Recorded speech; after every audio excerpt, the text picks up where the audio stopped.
As we neared the house, the stately gates swung open silently, revealing the grandeur of Clifton Bay beyond. My husband's normally steady hands gripped the steering wheel tighter as we drove up the winding driveway.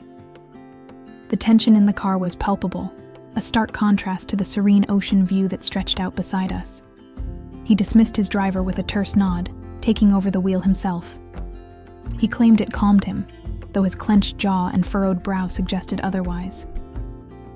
Every so often, his hand would brush against mine, each touch seeming to anchor him momentarily. The estate itself was a spectacle of modern architecture, all sleek lines and expansive glass, reflecting the late afternoon sun.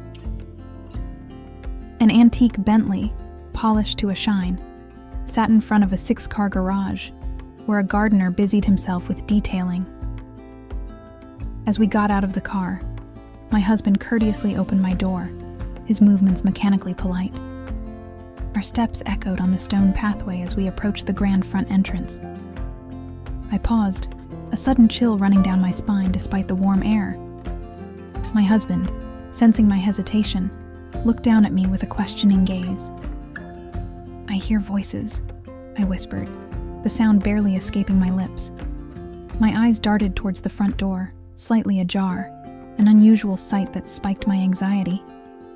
He furrowed his brow, his voice low and tinged with confusion.